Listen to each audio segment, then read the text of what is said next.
jovens! Sejam bem-vindos a mais um podcast do canal.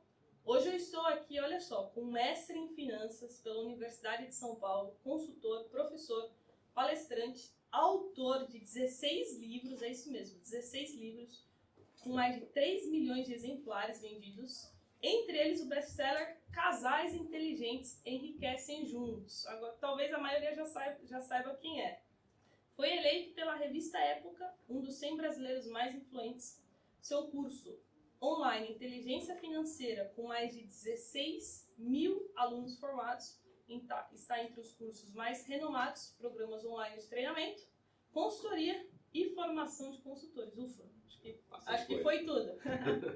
Nosso convidado é o Gustavo Cerbasi, um dos pioneiros no país quando o assunto é educação financeira. A gente vai falar sobre o mercado financeiro, investimentos, seus livros e muito mais. Mas antes, editor, solta a vinheta.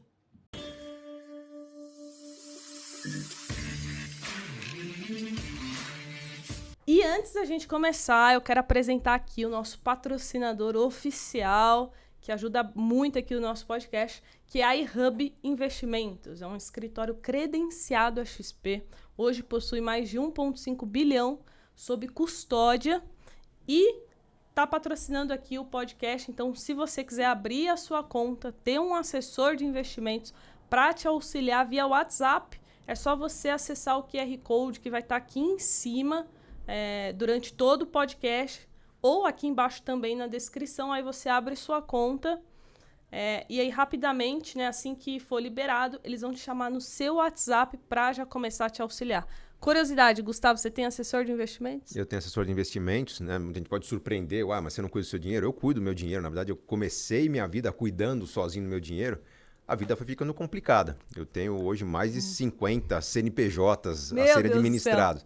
Então, para dar conta de tudo, apesar de eu acompanhar muito bem o mercado, eu sempre jogo a batata quente para o meu assessor de investimentos para ver se ele me traz as referências que eu espero que ele traga. A gente troca muita informação. Sim. Na verdade, ele traz sugestões, opinião, eu questiono, eu faço solicitações, ele questiona, então é um jogo limpo e eu acho que funciona muito bem. Deveria todo mundo funcionar assim. Acho que quem tem inteligência financeira, educação financeira, não pode dispensar o contato daquela pessoa que está no dia a dia no mercado, trocando referências com outro assessor do lado dele, trocando referências com quem faz o research, que traz a orientação de uma carteira.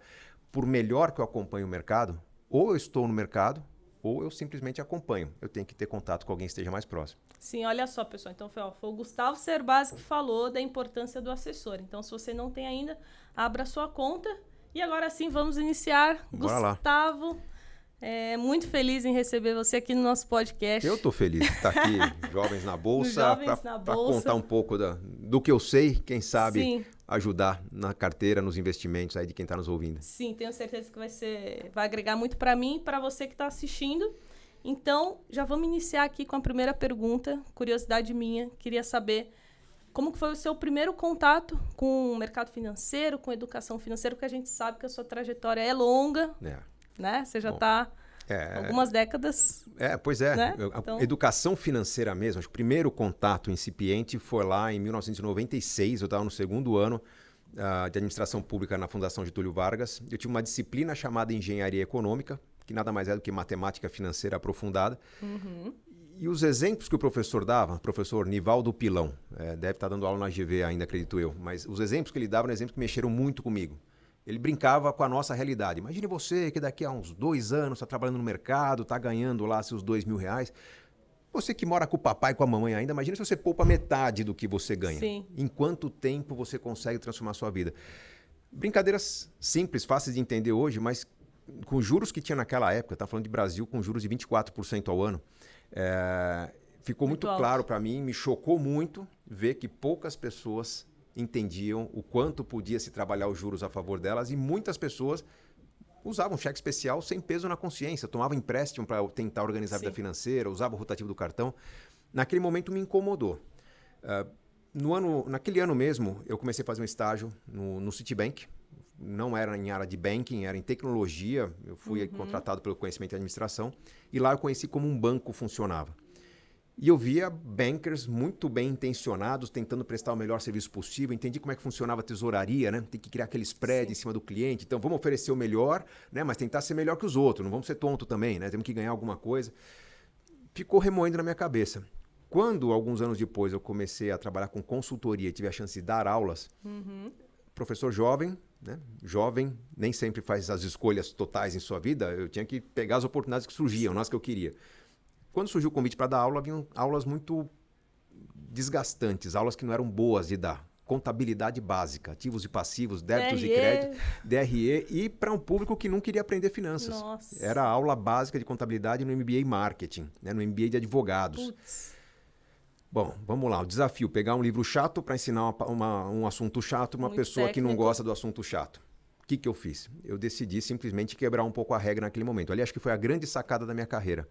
Eu, sabendo que os alunos não iam querer assistir minha aula, sabendo que eu tinha o desafio do horário, às vezes uma sexta-feira à noite, às vezes uma aula no sábado à tarde, eu comecei a propor aos alunos que, em vez de estudar contabilidade e ler os capítulos para se preparar para a aula, que eles trouxessem a declaração de imposto de renda. Vão aprender balanço, mas usando o próprio balanço. Nossa. Né? Então, imposto de renda, você tem lá bens e direitos, vamos ver o ativo. Dívidas e ônus reais, passivo. Eu consegui, usando o imposto de renda, ensinar contabilidade para que a pessoa chegasse na prova e soubesse interpretar o balanço da Petrobras.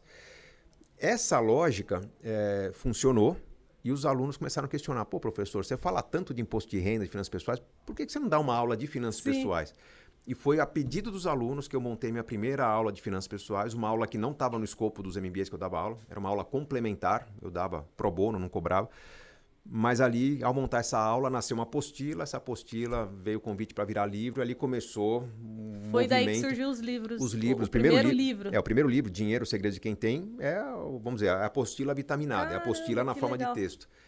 E aí, daquele momento em diante, eu decidi dar tempo para a imprensa, né, para os convites que eu tinha. Quando você me convidou para falar aqui, o que eu penso? Não vou simplesmente bater um papo no podcast. Eu tenho uma plateia, eu tenho uma sala de aula muito grande me ouvindo. Sim. Eu sempre valorizei muito o tamanho da sala de aula. Então, se várias pessoas vão dar atenção à minha palavra, eu tenho que caprichar nessa aula e entregar a melhor aula possível. Foi assim que eu comecei a falar para rádio, para TV, escrever artigos para jornal, e aí os artigos traziam questionamentos. No Brasil não funciona, né? Eu tenho uma outra sugestão, você errou naquele ponto. Aí eu comecei a melhorar o conteúdo e foram nascendo outros livros, até chegar nos 16 que eu tenho hoje. Parece que você leu o currículo, você falou que era muita coisa, mas são 24 anos. Na verdade, o que eu fiz foi não em fazer tudo ao mesmo tempo. Né? Um projeto funcionou, deixa ele rodando ali e vamos para o próximo. Meu trabalho tem sido de manter os pratos girando ao longo da vida nessa carreira de 24 anos em finanças. Nossa, legal. A próxima pergunta já era sobre esse ponto que você iniciou dos livros. Sim. Né? Eu queria saber como que surgiu bom, você já falou um pouquinho, né? Mas como que foi esse processo de escrever esses 16 livros? O processo é bem interessante, manda a pergunta aí. E quais os principais temas deles? Tá, vamos lá. Eu nunca pensei algo do tipo, vou escrever livro para ganhar dinheiro, vou escrever livro para vender pra caramba. Na verdade, eu nunca pensei em escrever o primeiro livro. Foi algo muito... Eu tinha uma apostila que foi feita com muito carinho para funcionar numa aula de 4 horas. Eu tive a felicidade de, entre os alunos dessa turma, ter um editor que me perguntou, pô, professor, por que você não publica um livro baseado nesse assunto? Eu respondi na lata. Eu não publico, primeiro, porque o brasileiro não se interessa por dinheiro, segundo, porque as pessoas não leem no Brasil. E esse editor ficou me cutucando durante alguns meses. Ele mandava livros estrangeiros, né? Pedia para eu comentar. Eu quero lançar esse livro, suíço. O que você acha? Cara, não funciona para o Brasil. O Brasil é diferente, não tem esses produtos de investimento, é outra lógica. Um livro americano. Funciona, mas tem que adaptar muita coisa. Eu fiz várias críticas a livros e depois de uns 6, 7 meses ele me mandou um arquivão em Word falando, você me mandou todos esses textos aqui criticando os livros que eu te mandei. Não dá para você organizar esses textos, juntar com aquela apostila e escrever um livro? Aí, de livre e espontânea pressão, eu decidi escrever Dinheiro, o Segredo de Quem Tem. Foi lançado no primeiro livro. Foi lançado no começo de 2003. No final de 2003, aliás, o Dinheiro, o Segredo de Quem Tem era um passo a passo. Quanto guardar por mês, durante quanto tempo, como investir. Ainda é vendido. Ainda é vendido, atualizado para a realidade atual. Mas no final de 2003 eu fui morar fora do país. E morando fora do país, morando 8 meses no Canadá, eu criei um site que eu mantinha um relacionamento com os leitores dos meus livros. No final do livro tinha lá o site, né, o maisdinheiro.com.br, até hoje existe.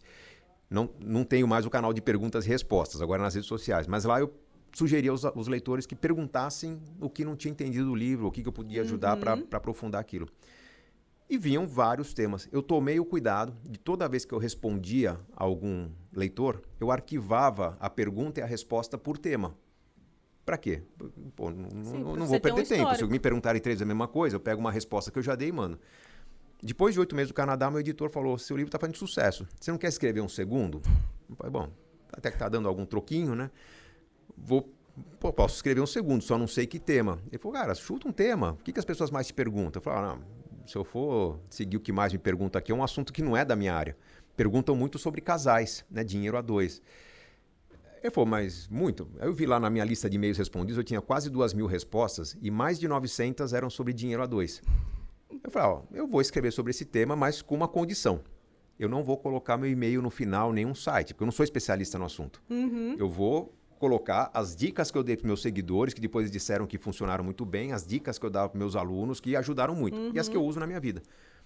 E eu organizei Casais Inteligentes Enriquecem Juntos, o meu livro que até hoje é o mais vendido. É o best-seller. Dos 3 milhões de livros que eu vendi. Ele tá aí? Henrique, pega ele depois. Dos 3 milhões de livros que eu vendi, 1.600.000 são do Casais Inteligentes Enriquecem Juntos. E até hoje é metade das vendas de livros que eu tenho vem desse livro. Ó, pessoal, vou mostrar ali naquela câmera. Esse livro aqui, eu vou ter ele autografado.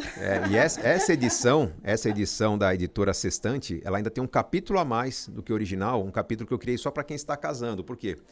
Depois de quase 15 anos de sucesso do livro, eu percebi que esse livro começava a ser presenteado para todo mundo que ia casar. Ficamos noivos. Aí vinha alguém e dava o livro de presente. Mas, bom, se a maioria dos leitores é quem está casando, eu criei um capítulo específico sobre planejamento do casamento, do evento. E esse capítulo faz um sucesso danado. Tem me dado trabalho aí nas palestras, mas é um livro muito especial. Sim, depois você... Com certeza. Vou fazer essa dedicatória no final do papo. Boa. Mais uma. Você falou desse aqui que é o best-seller, mas se você pudesse indicar os top 3... Os top 3. Para quem ainda... Eu não respondi um dado importante sobre o processo. Né? São 16 livros. Como que nasceram os 16? O único que me deu trabalho mesmo, foi o primeiro. Porque eu pensei em organizar um começo, meio e fim, uma estratégia, meio que um resumo da minha filosofia. Casais Inteligentes, como eu falei, eu não escrevi. Eu respondi as perguntas. Quando eu tinha lá 900 perguntas, eu meio que organizei. Esse livro é muito legal, mas um número muito grande de leitores comentou que, puxa, o capítulo sobre filhos é muito pequeno. É óbvio, nem todo casal tem filhos, eu pus só como um capítulo. Aí nasceu Pais Inteligentes Enriquecem Seus Filhos. Depois de 3 livros, o pessoal falava, cara, você só fala de planejamento e investimento. Aí nasceu Investimentos Inteligentes. Então foi tendo uma sequência lógica até o último livro. Se eu fosse recomendar uma ordem de leitura, na verdade, uma recomendação que os meus próprios leitores fazem. O que todo mundo deve começar é o que eu lancei por último, A Riqueza da Vida Simples. Por quê? Eu acho que nós temos uma camada da população que está razoavelmente bem educada, porque viu na escola, na faculdade, porque comprou livros, comprou cursos. E nós temos uma massa da população, o grande Brasil, que ainda desconfia que a educação financeira não é para eles. O que é A Riqueza da Vida Simples? É um livro que fala, que discute possibilidades que a gente tem quando expande as limitações que a gente tem em termos de escolha. Né? Então, vamos lá. Eu não vivo bem porque eu ganho R$2.000. Bom, R$2.000 é pouco? Depende. Numa grande cidade é pouco. Sim. Dependendo de onde você vive, você pode talvez ter seus pés de fruta e você tem um aluguel muito barato e você está perto do trabalho e você talvez viva com sobras com R$2.000. Ou uma outra hipótese que eu coloco no A Riqueza da Vida Simples. Vamos lá, você ganha pouco. Mas você ganha pouco porque você está disputando a sua profissão numa região que tem muita gente fazendo o que você faz. Onde pessoas que fazem o que você faz, o que tem sua habilidade, ganham bem. Eu acabei de voltar do Centro-Oeste, Sorriso, a capital do agronegócio no Brasil. Cidade pujante, riquíssima, um PIB altíssimo. Né? Você fala, puxa, mas tanta riqueza e só 90 mil habitantes, por quê? Pequena. Eles falam, mas a cidade não cresce porque a gente não tem mão de obra. Se eu abrir uma farmácia aqui, não tem quem atenda no balcão. Se eu abrir uma academia, não tem personal trainer. Se eu abrir um pet shop, não tem quem saiba fazer banho e tosa. A cidade não cresce por falta de mão de obra. E tem gente que está disputando essas profissões em cidades que estão pagando muito pouco. Aí você vai para o interior, você vai ganhar muito bem e ainda vai estar pagando um aluguel muito mais barato. Então, A Riqueza da Vida Simples convida a não tentar ajustar o orçamento às limitações que você tem, mas ampliar as possibilidades que você tem. É o primeiro livro que eu acho que todo mundo tem que ler. O segundo livro que todo mundo tem que ler, sem dúvida alguma, Como Organizar a Sua Vida Financeira. Sim. Meu livro de capa preta. Isso é essencial para o brasileiro. Por quê? Eu, durante 8 anos, tive um escritório de consultoria. Eu atendia clientes mais ou menos como a gente está aqui. Cliente do lado da mesa, eu do outro. Uma sessão eu fazia perguntas, na outra sessão eu dava respostas. E várias sessões de manutenção. Chegou uma hora que eu não tinha mais agenda para clientes novos, eu só tinha aquela remuneração de clientes em manutenção, que era um pagamento mais econômico. Decidi encerrar aquele projeto para partir de vez para as palestras. Quando eu encerrei a consultoria, eu estava com a agenda lotada e muita gente procurando consultoria, só que eu não tinha tempo para atender. No Como Organizar a Sua Vida Financeira, eu decidi colocar o passo a passo da minha metodologia da maneira mais pragmática possível. Você quer falar com um consultor? Não tem tempo? Leia o livro. Se você não for autodidata, você procura um consultor, mas o livro te ensina o que fazer. Então, é o segundo livro. E o terceiro livro, que eu recomendo, além do A Riqueza da Vida Simples e Como Organizar a Vida Financeira, acho que todo mundo tem que investir. Eu tenho um livro bem introdutório para investimentos, que é Cartas a um Jovem Investidor, mas quem já está numa fase um pouco mais madura ou se aprofundou um pouco mais em investimentos, deve ler Investimentos Inteligentes, onde eu discuto várias vertentes do investimento. Renda fixa, variável, imóveis, negócios, como que eu monto a estratégia para que, independentemente do mercado, essa estratégia funcione. Porque por melhor que a gente seja em qualquer frente, se eu comprar imóveis, sou bom em imóveis, se eu comprar ações, sou bom em ações, virá uma crise. Como que eu faço para, numa crise, não ter a sensação de que eu perdi tudo que eu construí? Tem estratégia para isso. Então, a estratégia envolve você dividir seus investimentos entre o que é curto prazo, o que é longo prazo, o que você vai assumir riscos maiores para conseguir colher algo diferente na sua vida. Senão, tudo, arroz, feijão, acumulando, tudo vai acontecer daqui a 70 anos e as pessoas não querem isso. Então, a estratégia ajuda você a ter mais tranquilidade quando as coisas fogem ao controle, fogem do planejado. 3 livros imperdíveis, minha seleção de ouro aqui. Nossa, show! Falaremos sobre investimentos também, é o próximo tema. Mas antes, você falou dos livros, né? Não sei se você tem pretensão de lançar mais algum, mas queria também que você... Minha editora tem pretensão de lançar mais um. Eu estou numa fase de vida aí que o tempo está escasso, mas sim, já tenho ideia de livro na cabeça, já tenho um projeto aí que... Isso, assim essa era a pergunta. Assim que eu tiver uma agenda livre... Da parte de livros, bom, vamos lá. Eu acho que eu tenho uma bibliografia bem completa do ponto das finanças pessoais. Tenho um livro sobre finanças dos negócios, empreendedores inteligentes enriquecem mais. Só que eu vejo que muitas pessoas têm dificuldades de entender o real valor do seu trabalho, o real valor do seu tempo. Uma pessoa que estudou 5, 6, 8 anos de odonto, medicina, quanto vai cobrar pela sua consulta? Quanto tem que dar de desconto pela sua falta de experiência? Então, não é uma questão exatamente financeira ou matemática. Tem a ver com o momento de vida que a pessoa vive. Se eu sei exatamente qual é o meu momento de vida, está chegando filhos, não está chegando filhos, estou perto da aposentadoria, estou com algum tipo de limitação, tive um problema, não tive um problema, tudo isso afeta a maneira de eu estabelecer meu preço no mercado. Eu falo para muita gente, está desempregado? Você já experimentou oferecer o seu trabalho gratuitamente por 15 dias para uma empresa que precisa de uma pessoa como você? O pior que vai acontecer é você passar 15 dias, talvez se alimentando na empresa e descobrir que não tem, vai continuar desempregado, mas com experiência agora. Então, qual que é o valor do trabalho? Puxa, pode ser que o mercado não esteja dando valor porque eu não estou sabendo mostrar o meu valor. Eu pretendo trazer um conteúdo em breve nessa área. Um conteúdo 17º livro. Que vai ter o pedigree do Gustavo Cerbasi. Pode ter certeza, não vai ser tão óbvio quanto parece. Demais. E além dos livros, também tem algum, você estava comentando aqui comigo nos bastidores. Bom, Fiquei vamos curiosa. Lá. 2016 eu entrei para as redes sociais, montei um curso online, vi muita gente, você inclusive, crescer junto e fazer da educação financeira um assunto que todo mundo conhece. Nós conquistamos um lugar ao sol, nós criamos demos a importância para a educação financeira. O que eu senti nos últimos meses é que eu tinha um curso online muito bem sucedido, a procura pelo curso online era crescente, só que o modelo que eu construí para esse curso online demandava muito da minha agenda. Porque eu tinha um curso muito bem montado, só que por mais que eu tente criar um conteúdo uniforme, esse conteúdo só será eficaz quando eu souber ajustar para a necessidade individual. Sim. Tem pessoas que ganham muito, pessoas que ganham pouco, pessoas traumatizadas, pessoas que estão numa fase avançada da vida, pessoas que são muito jovens. Então, como que aquela teoria que está nos livros se ajusta ao indivíduo? O sucesso do meu curso online vem de eu ter criado uma plataforma em que eu interagia com todos os alunos, respondia todas as perguntas, eu e mais 2 mentores, e a gente ajustava o conteúdo da aula para a necessidade individual. Meus alunos tem hoje uma vida financeira muito bem sucedida. 16 mil alunos só da inteligência financeira, mais 16, não, a última turma já foi para 18, na verdade. Juntando com os alunos do meu curso menor para sair de dívidas, estavam quase 40 mil alunos. Só que eu percebi que eu estava elitizando a oportunidade. Porque como demandava muito agenda minha, criptografia, segurança, dados sensíveis, plataforma, era um curso caro. Tem um custo, né? Era um curso de quase 4 mil reais, 3.900 reais. Quem podia pagar 3.900 tinha uma grande transformação na vida. Quem não podia, chupava o dedo, reclamava e chorava. Pô, não é assim que a gente vai transformar o Brasil. Né? As pessoas que estão se transformando já estavam transformadas. Decidi encerrar o curso. Muita dor no coração, projeto bem sucedido. Eu acompanhei lá. Projeto que... Puxa, foram 14 turmas, né? Quase 100 milhões de faturamento no período. Tive que negociar muito bem com sócios e funcionários para desfazer o projeto, mas a ideia era dar uma parada e pensar em algo novo. Quando veio o convite para eu participar de um projeto, uma plataforma a qual me associei, chamada Super Rico, em que a gente vai usar tecnologia para conectar planejadores financeiros com pessoas que querem organizar a sua vida financeira.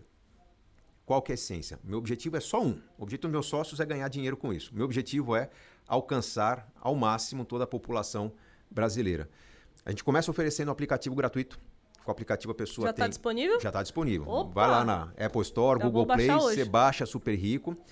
Esse aplicativo vai amadurecer, a gente está lançando ele em blocos, em etapas, para não correr o risco de estar prontão ali e encontrar um bug no meio do caminho. Então, hoje ainda o input das informações é manual, por exemplo. Você preenche lá o orçamento, você faz as simulações dos sonhos que você quer concretizar, você traz os dados do cartão de crédito.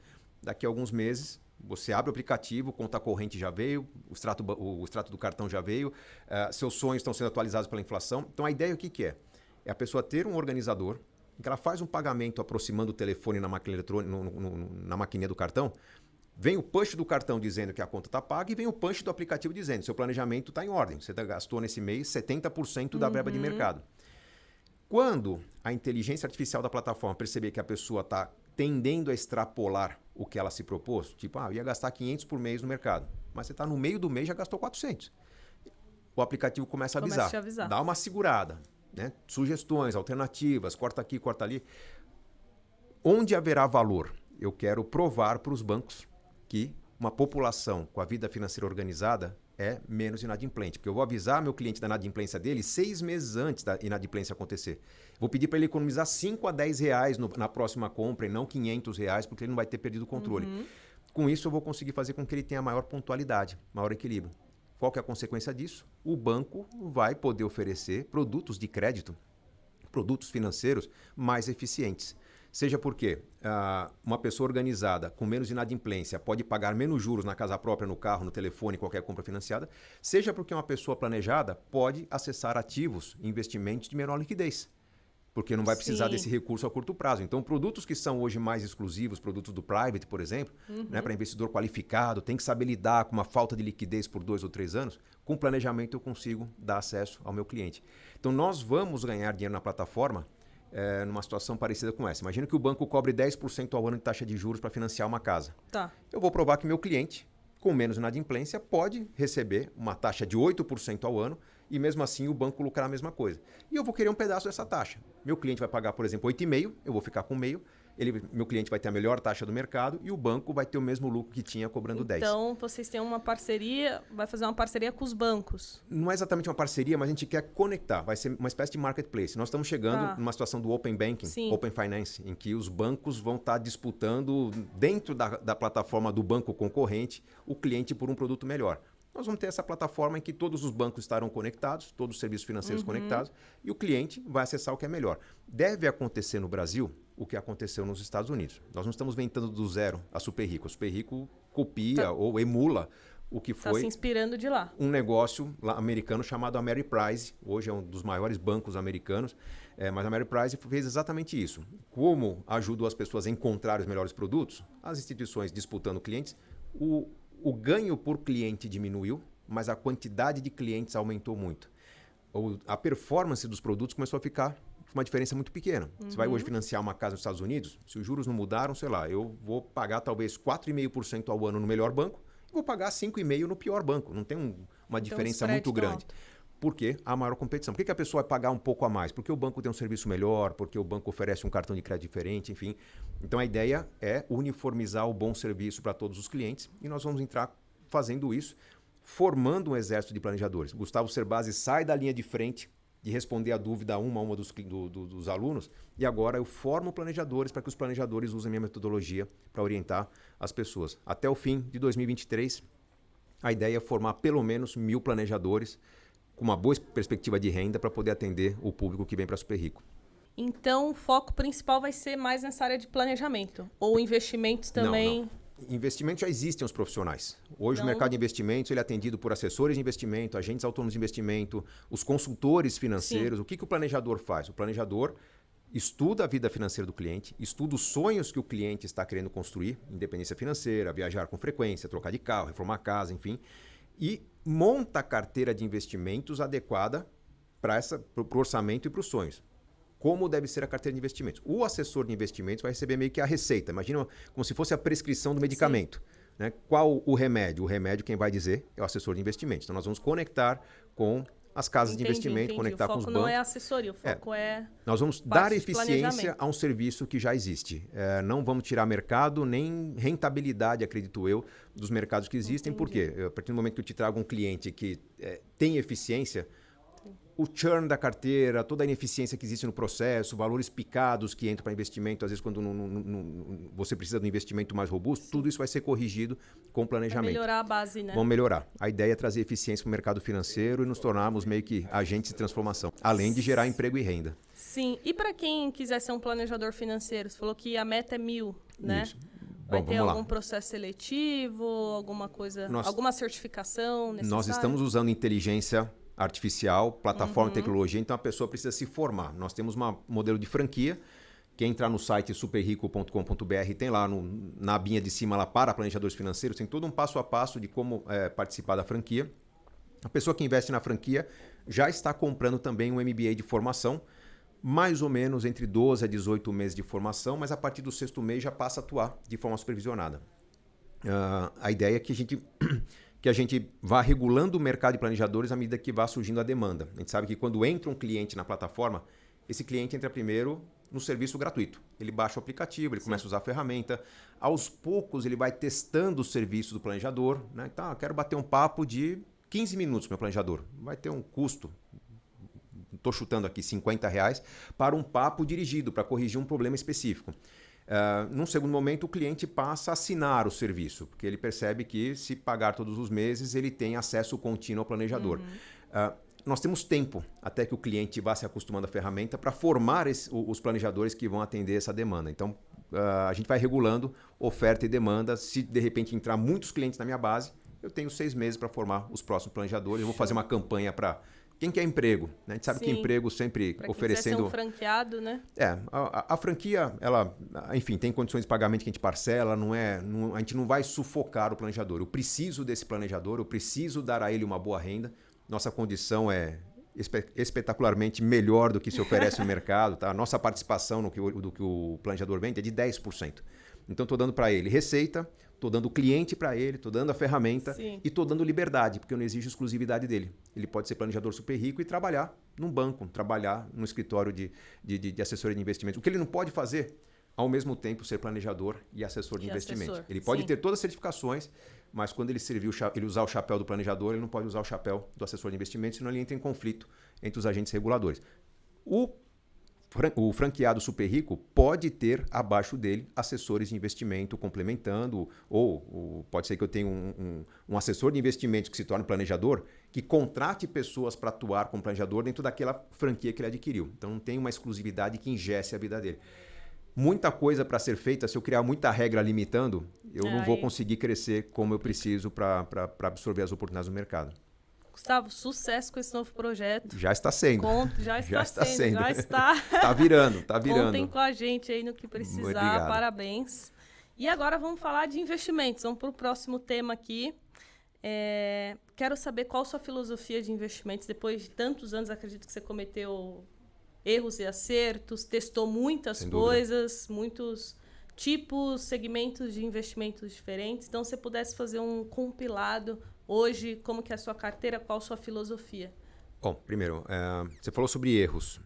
Houve momentos na minha vida que, por mais que eu conhecesse sobre um tipo de investimento, eu tinha perguntas, eu tinha clientes que me sugeriam participar de alguns mercados, nem que fosse para experimentar. Então, por exemplo, meu primeiro apartamento, primeiro carro, eu comprei em leilão. Né? Leilão é uma coisa que eu gosto. Dá para ganhar dinheiro em leilão, mas exige tempo. Eu tenho que estudar aquilo que eu vou comprar. Eu tenho que ter parceria com um mecânico, né? Com um advogado, com alguém que me ajude a estudar. Então, algo que exige tempo, eu descartei. Investi muito em imóveis. Imóveis eu percebi que, puxa, na hora de vender, você chegar num cartório, o Gustavo Cerbasi, a pessoa que, mesmo que tenha um corretor intermediando, quando chega e fala, você é o Gustavo Cerbasi? Se o Gustavo Cerbasi está vendendo, eu não deveria estar comprando. Teve gente que cancelou compra na minha frente.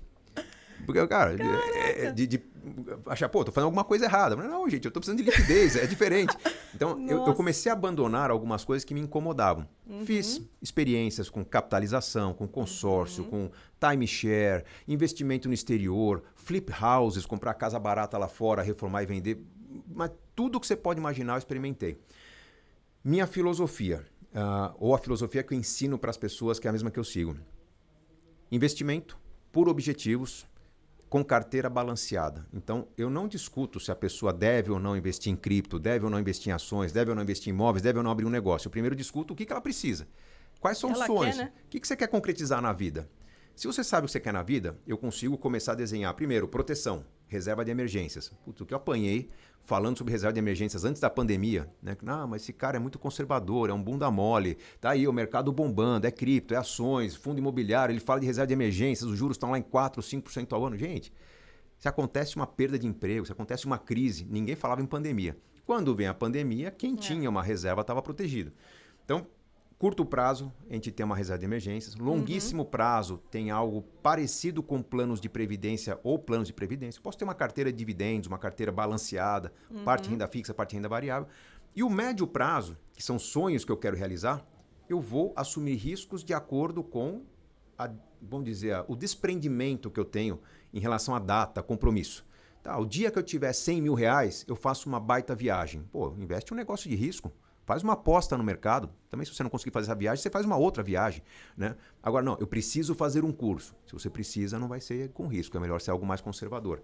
Então, a gente está falando de conceitos como alocação, definição bem clara de objetivos, ter um balanceamento, caso você não tenha tempo de acompanhar o mercado. O que é o balanceamento? É tipo aquela carteira de previdência. Metade renda fixa, metade renda variável. Se daqui a um mês você olhar e você tem menos em ações, não é porque roubaram, é porque a bolsa caiu. Se você tem que pôr um dinheiro a mais, compra o que está mais barato. O que está embaixo. Sempre que cai tem que comprar? Não é assim que a gente faz. A gente estuda os fundamentos. Mas se você não tem tempo sequer de acompanhar uma notícia, vai nessa. Né? Vai fazendo o preço médio. Então essa é a minha filosofia. Eu, durante muito tempo, eu fui concentrando minha carteira cada vez mais em ações. Eu cheguei no ápice, acredito que em 2009, 95% da minha carteira era ações. Só que em 2009 minha carreira bombou. Livros, muitos livros, na verdade. Em 2009 foi o ano que eu escrevi 3 livros, muitas palestras, muitas viagens, muito tempo offline. E eu percebi que aquela carteira de ações que demandava, principalmente perto das crises, uma postura um pouco mais ativa, começava a perder eficiência. Sim. Eu comecei a vender minhas ações e comecei a comprar fundos. Fundos multimercados, fundos de ações, fazer experiências com imóveis, experiências fora do Brasil. Bom, com o passar do tempo, a carreira foi ficando mais sufocante, mais tempo. Entrei no mundo das redes sociais em 2016. Nossa, o tempo era 24 horas por dia, cuidando de números, dados, enfim, vendas. Depois o curso começou a ter sucesso, cuidar dos alunos. Eu percebi que tudo aquilo que demandava muito tempo de mim era um problema. Abandonei todo tipo de investimento ativo, comprar e vender imóveis. Para mim, ir ao cartório é perder uma oportunidade de fazer uma live. Numa live, hoje eu coloco 6, 7 mil pessoas. Eu não vou gastar 3 horas no cartório se eu posso vender alguma coisa durante esse tempo. Então, desisti dos imóveis, desisti do investimento fora, mais por causa de tecnologia. Não sei se você investe fora do Brasil, mas eu comprava casas fora do Brasil. Cara, o dia que você tinha uma oportunidade, eu tinha 2 sócios lá fora, consegui uma casa, hoje até o fim do dia tem que pagar $35 mil. Eu mandava um e-mail para o banco tinha que ligar confirmando a transação. Nossa, eu estava na aquela TV, coisa super burocrática. Eu estava no avião, eu estava dormindo, dependendo do fuso horário.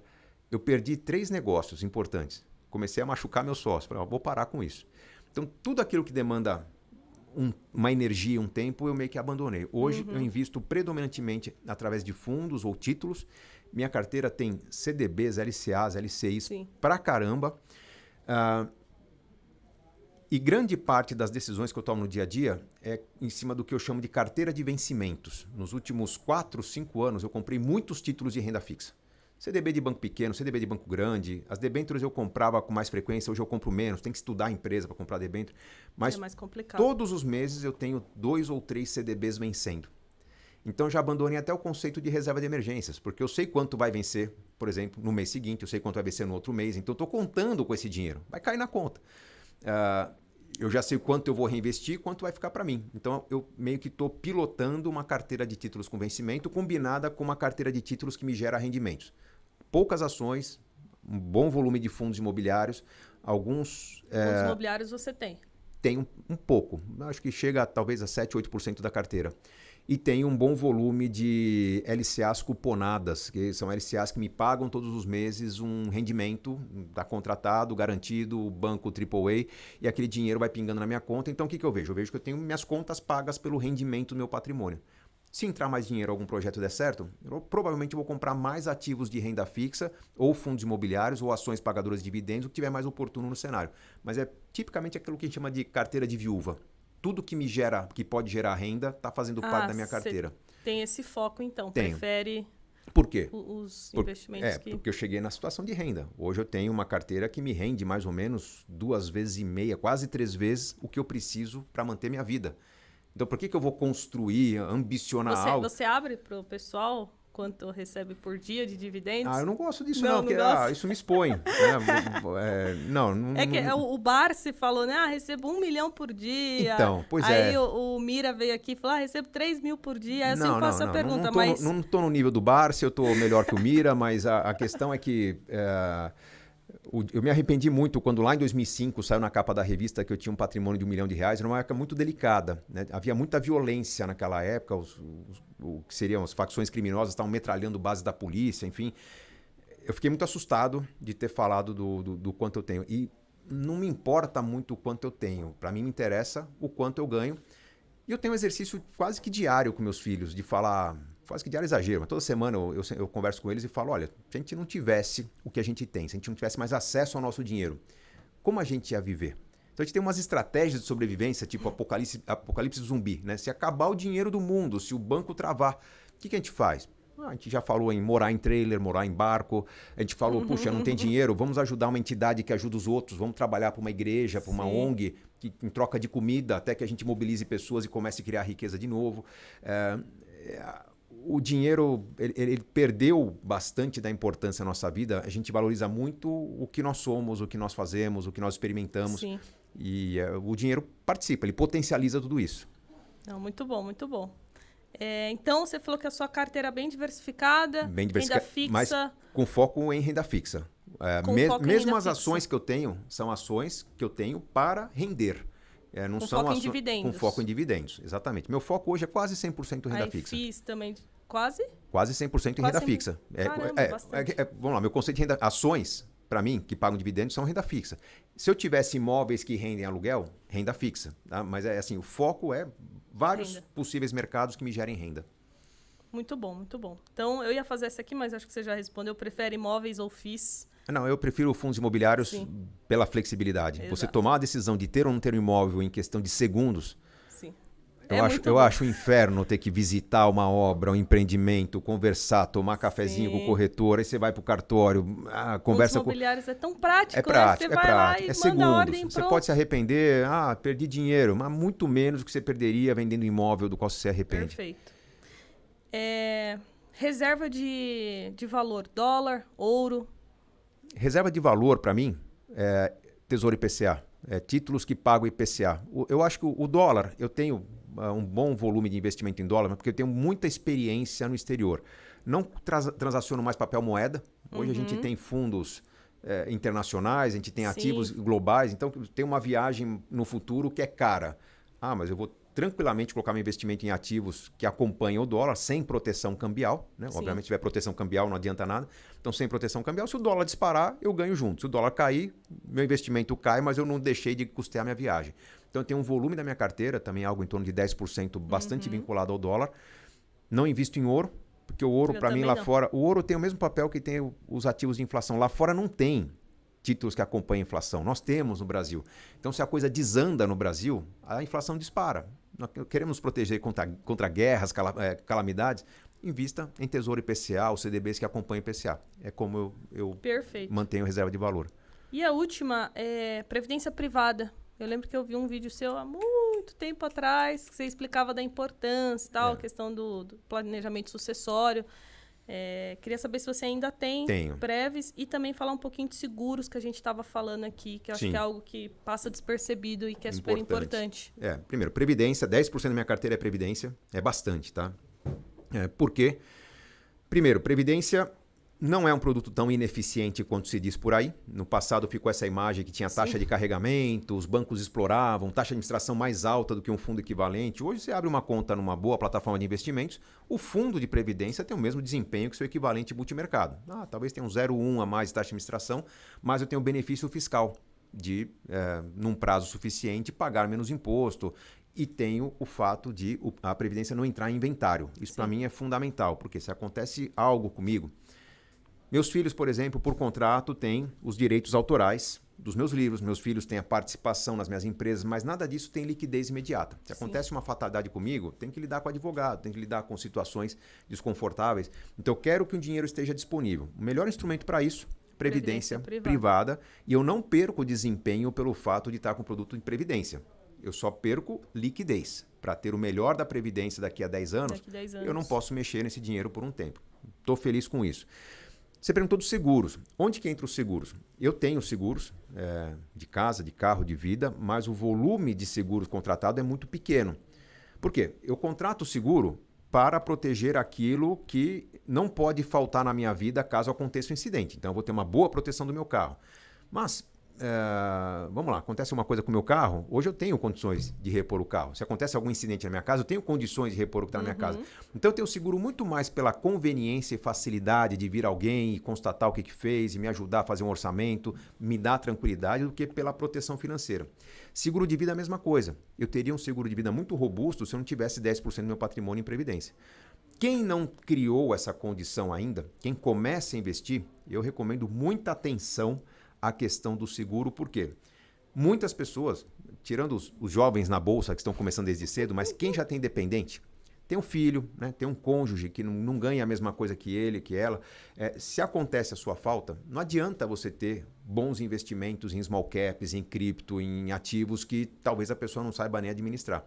Sim. Vai começar a investir? Considere primeiro que se acontecer uma fatalidade, algo que você não quer, sua família tem que estar protegida. Então eu digo que o seguro vem antes do investimento, quando a pessoa está atrasada. Quem começou a investir desde cedo, provavelmente quando chega um filho, quando se casa, já tem um histórico, já tem um volume.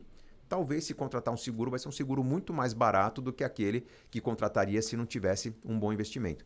Então, quanto quantificar de proteção? No livro, Como Organizar Sua Vida Financeira, eu explico, mas nada melhor do que um bom corretor de seguros para te orientar sobre onde você está exposta e o que você tem que contratar para estar tranquila.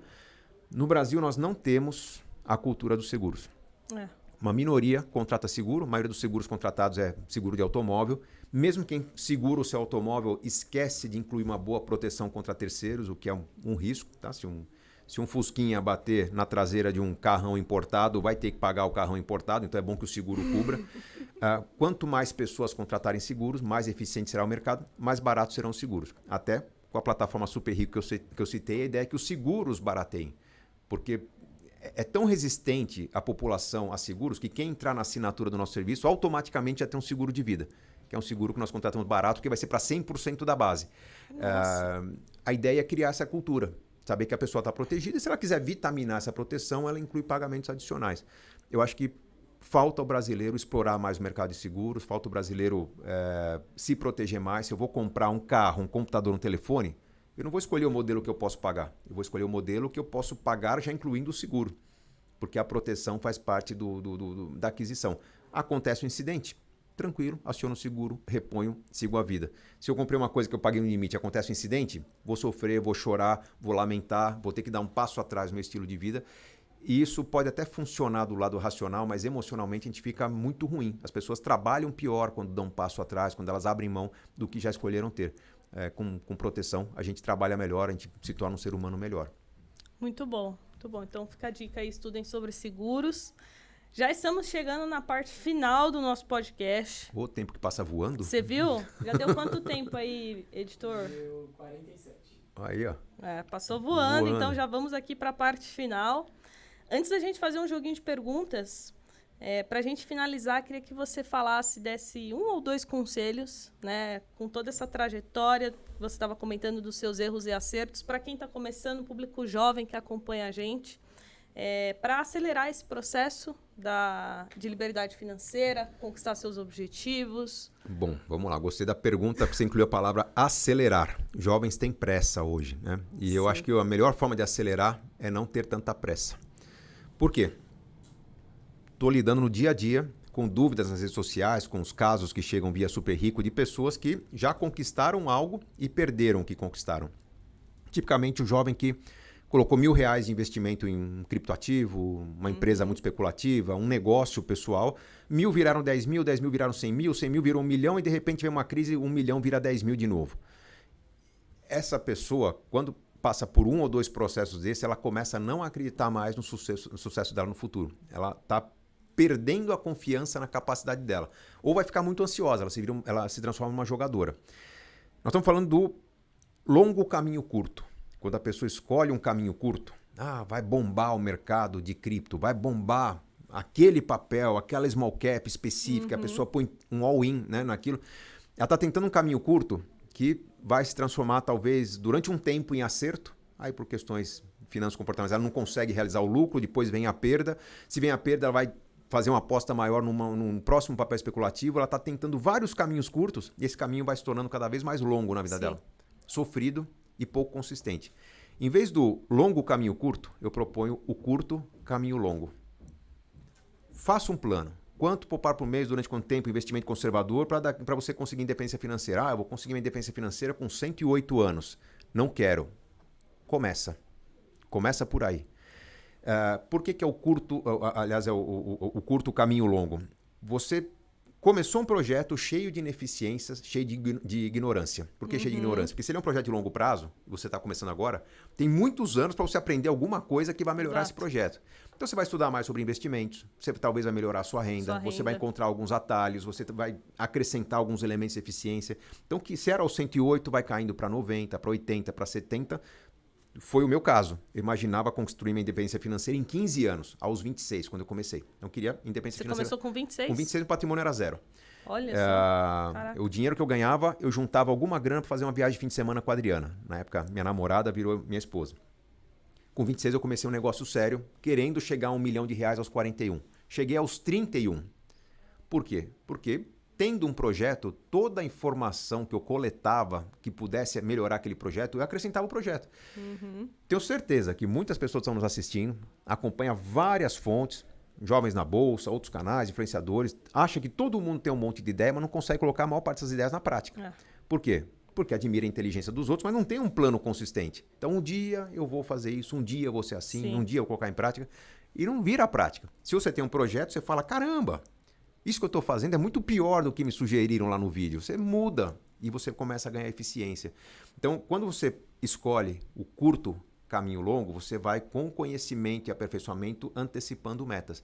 Isso é a base do meu modelo de planejamento. Eu encurtei o sucesso nos meus planos, eu encurto o sucesso nos planos dos meus clientes. A ideia é você confiar no seu aprendizado, confiar na sua evolução. Alguns dizem que eu sou otimista. Pô, Gustavo, sempre que você fala de Brasil no futuro, você está falando de um cenário melhor do que os economistas pintam, né? Não é muito otimismo? Não, não é otimismo. Eu sei o que dá para fazer se as pessoas entenderem e abraçarem a causa. O que acontece é que a maioria acaba não abraçando. Aí o Brasil vai sempre patinando, né? Sempre as pessoas produzem menos do que queriam, sempre confiam no Estado, sempre votam errado, sempre... E aí o Brasil vai andando de lado. E aquele cenário que eu imaginava não acontece, mas eu sei o que dá para se fazer no Brasil. Então, optar por um caminho que privilegie mais o tempo do que a pressa, provavelmente vai fazer as coisas acontecerem antes. E um outro ponto fundamental, equilíbrio. Vale principalmente para os jovens. Nunca troque o seu presente pelo futuro. A vida não é fazer sacrifício para você colher no futuro o que você quer. Eu acho até que boa parte dos jovens, os mais jovens, sabem disso. Os não tão jovens ainda estão com muitos vícios da geração anterior. Não, porque tem que batalhar por 10 anos e quando você estiver mais tranquilo, você compra uma casa. Não. Você não tem que destruir o seu presente para talvez ter um futuro.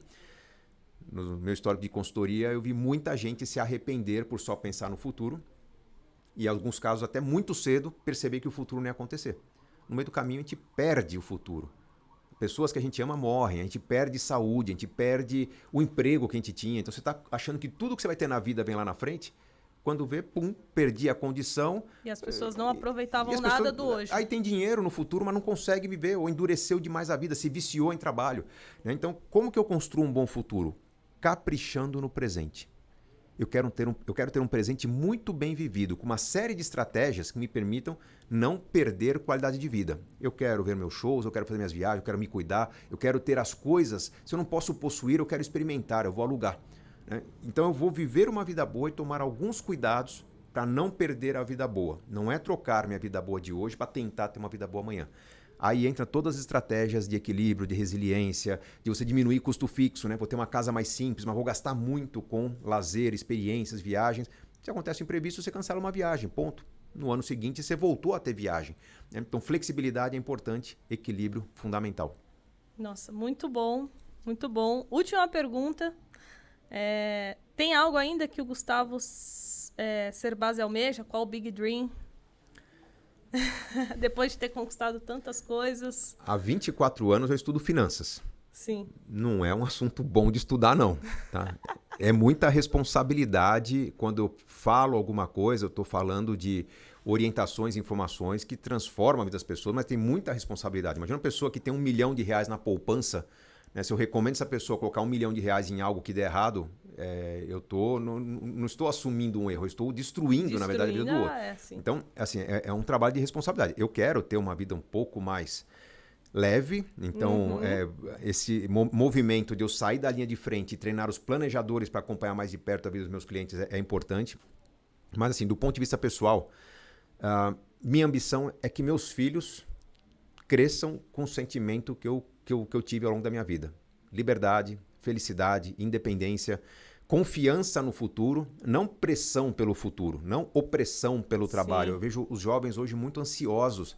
Eu tenho que dar certo, eu tenho que criar meu unicórnio, eu tenho que chegar ao meu milhão ou bilhão. Calma. Calma. Por aí mesmo.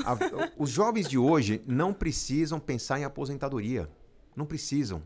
Porque a minha geração entrava numa faculdade, medicina, direito, engenharia, pensava em trabalhar 30 anos para uma empresa. Depois de 30 anos, já está há 30 anos sem estudar, não tinha mais função. O negócio é parar. Os jovens de hoje adquirem um conhecimento que vão pôr em prática por 4 ou 5 anos e vão enjoar. Depois pode mudar. Vão querer parar, vão fazer uma pós, uma especialização, vão começar um outro trabalho, uma outra carreira, talvez num outro lugar, num outro país. Depois de 5 anos vão enjoar de novo. E essas pessoas vão enjoar aos 25, aos 30, aos 35, aos 40, aos 60, aos 70, aos 80. Esse movimento cíclico que a atual geração está construindo vai fazer com que aos 80 anos venha um ensaio do tipo, cara, eu tenho menos mobilidade, mas eu tenho uma capacidade de criar um outro trabalho, fazer um outro curso. Então até a preocupação com a aposentadoria tem que ficar mais leve. Os jovens de hoje estão menos preocupados em ter coisas. Minha geração queria ter uma casa logo cedo. Não, mas enquanto eu não puder ter uma casa sensacional, eu vou alugar várias casas em lugares diferentes, ter experiências. Vai chegar uma hora que, poxa, se eu tiver condições de ter uma boa casa, ótimo. Se eu não tiver boa condição, eu vou continuar alugando. Esses jovens de hoje vão estar menos endividados. Vão pagar menos juros para o sistema financeiro. Provavelmente terão mais poupança do que a geração dos meus pais. Provavelmente é o que esperamos. Terão mais condições de liberdade financeira pagando menos. Mesmo que ganhem menos. Porque talvez, se não tiver uma carreira consolidada por 25, 30 anos, talvez nem paguem tanto pelo salário desses jovens ao longo dos anos. Mas eles vão precisar de menos. A vida está ficando mais leve com o negócio de coworking, compartilhamento, o uso social das coisas. Eu acho que essa geração vai ter uma vida bem mais leve do que a minha geração teve. Eu espero que meus filhos absorvam bem essas oportunidades. Dá uma inveja danada de ter nascido uns 20 anos antes, mas eu quero que meus filhos tenham esse sentimento de liberdade e felicidade que a tecnologia, a inteligência, a sociedade permite ter hoje. Nossa, muito bom, Serbasi. Muito bom. Então vamos pro bate-bola pra gente finalizar. Bora, vamos lá. É um joguinho de perguntas bem simples, mas para descontrair. Vamos lá. Dividendos ou small caps? Dividendos. Dividendos. Alguma ação de banco preferida hoje? De banco especificamente, eu gosto muito do setor de bancos. Eu recomendo muita atenção aos bancos digitais, que esse mercado pode ter muita fusão, aquisição. O banco do qual já fui parceiro tem uma visão de negócio muito boa. Eu coloco BTG e Itaú no mesmo patamar. Show. Investe em cripto? Nunca investi em cripto. Nunca investi em cripto. Setor preferido? Bancos. FIIs de tijolo ou de papel? Eu gostaria de ter o tempo de analisar os fundos imobiliários de tijolo. Como eu não tenho esse tempo, eu vou nos de papel. Você tem mais de papel? Mais de papel. Legal. Bolsa americana ou bolsa brasileira? Americana. Hobby preferido hoje? Viajar. Viajar. Aluguel ou casa própria? Aluguel até conseguir ter uma bela casa própria. Concordo. Faça o que você tem que fazer até que você possa fazer o que você quer fazer. Qual país mais gostou de conhecer? Sem dúvida, Escócia. Escócia. Diferente. Cultura incrível. A gente entra num filme quando está na Escócia. É muito louco. Qual o seu livro preferido? Meu livro preferido. Pode ser seu ou pode ser de algum outro escritor? É óbvio que Casais Inteligentes Enriquecem Juntos criou uma história. A gente sabe que é o número 1. Dos meus livros, o meu preferido é 10 Bons Conselhos de Meu Pai, porque ele é quase uma autobiografia. A ideia não era fazer uma autobiografia, mas eu uso a minha história para explicar como que decisões que eu tomei lá atrás, eu não sabia se ia dar certo, mas os fundamentos que vieram por trás dessa decisão foram muito importantes. Então eu ensino as pessoas a tomarem decisões acertadas com base em ponderações que não são necessariamente racionais ou matemáticas. 10 Bons Conselhos do Meu Pai é um livro que eu choro toda vez que eu releio. Eu escrevi esse livro, quando meu pai era vivo, meu pai faleceu em 2015, eu reescrevi esse livro e eu choro toda vez que eu leio ele. Eu gosto muito dele. Nossa, muito bom. Vou ler. Muito bom.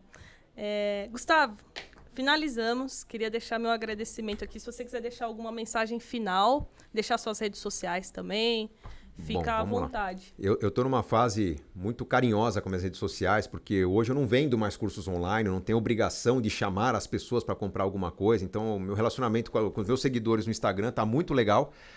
Me siga no Instagram, @GustavoSerbasi. Tem meu conteúdo que tá entrando toda semana no YouTube também, Facebook, Twitter, TikTok, enfim, mas essas outras redes eu incluo, vamos dizer, a sobra do Instagram. Se você quer interagir comigo, vai nos comentários do meu Instagram.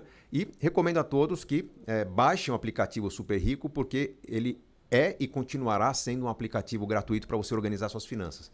Quem quiser ajuda, vai ao alcance de um toque, alcançar um planejador financeiro, tem tabela de preço, custo para diferentes serviços, mas a ideia é fazer com que todo mundo possa simular os seus sonhos, organizar os seus sonhos, alcançar os seus sonhos, sem que isso pese no seu bolso. Tenho certeza que você vai gostar e você vai me ajudar muito baixando o aplicativo, fazendo o cadastro, preenchendo as informações, porque nós vamos ter recorrentemente o que a gente já chama de estudo da felicidade financeira. Estatisticamente, eu quero contar uma história da evolução da saúde financeira da população brasileira através do aplicativo Super Rico. Tá indo muito legal. Vamos deixar o link aqui na descrição, tá? Do podcast, aí você clica lá, vai ficar mais fácil.